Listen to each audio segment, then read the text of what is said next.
More than 150,000 U.S. soldiers say they were wounded in combat, but not by the enemy. Their injuries came thanks to the garbage men, little known and rarely talked about. And for that reason, a Utah veteran asked Get Gebhardt to investigate. Yeah, Shauna, Mark, look at all of this junk. Insulation, paint, gasoline, tires, a used commode.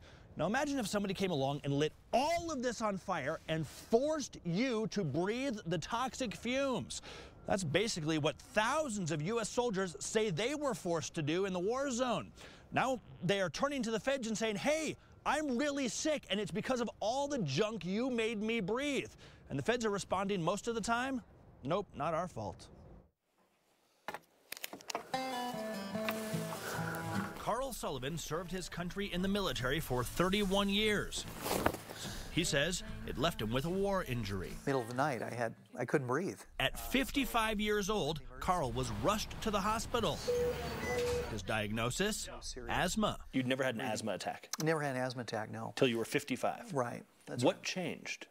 Judging from the way things were in Afghanistan, we think it was likely due to the deployment. The way things were. Carl means how they took out the trash, literally. Here in the United States, trash ends up in a waste treatment facility. But over there, we don't know if we're receiving fire or if that's exploding paint cans. Carl says military contractors incinerated it. Well, we're receiving more blasts from the fire. Throwing waste into massive burn pits. And they just burned whatever they had. It was everything. Everything, you name it. Just putting it in a pit and burning it. And I have an old mattress. Yeah, that's right. I have an old car. That's right. Oil, gasoline, paint, any kind of plastics, materials. They were burning plastics? Yes. Mm-hmm. As Carl began treatment, he quickly discovered that he is far from alone. Consequences of that deadly stew. Burn pits have inspired this song. That is what we live next to. As well as a documentary currently streaming on Amazon Prime. And it also inspired the Burn Pit Registry. At last count, more than 167,000 souls had added their names to the list, including more than 1,200 from Utah. Some have respiratory issues like Carl. Others have far more serious diseases, including cancer. This is my 82nd Airborne. Adding insult to injury, Carl says Congress has been slow to act, even acknowledging the problem and making sure that soldiers who are suffering can get the help and the money they deserve. We need to provide compensation for those that were negatively impacted by this. Our investigation found this is not an issue that's new to Congress.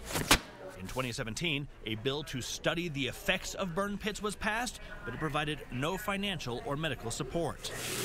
Another bill, called the Burn Pits Accountability Act, was introduced last year in both the House and the Senate, and then again just last month. It has more than 100 co-sponsors, but none from Utah. The bill is assigned to the House Armed Services Committee, So you never really know exactly on which Utah Representative Rob Bishop sits. Bishop declined to comment for this story, but says his staff is monitoring the issue. You've got to have a serious fight. We reached out to Utah Representative Chris Stewart about all of this. He's an Air Force man who often tackles issues on behalf of the military. In a statement, he calls burn pits a, quote, necessary evil, but said, quote, if they have been exposed to toxins and their health has been damaged, I find it important that they get the help that they need. On the VA's website, it says, quote, research does not show evidence of long-term health problems from exposure to burn pits. And according to VA records obtained by Get Gebhardt, since 2007, of the 11,581 soldiers who have filed claims, a mere 2,318 saw those claims granted. That means 4 out of 5 soldiers were turned down. Are veterans being stabbed in the back by their government?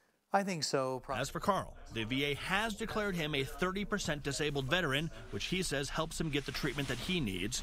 He is speaking out now, he says, for his other sisters and brothers on that list, whose ailments make them unable to work, or worse.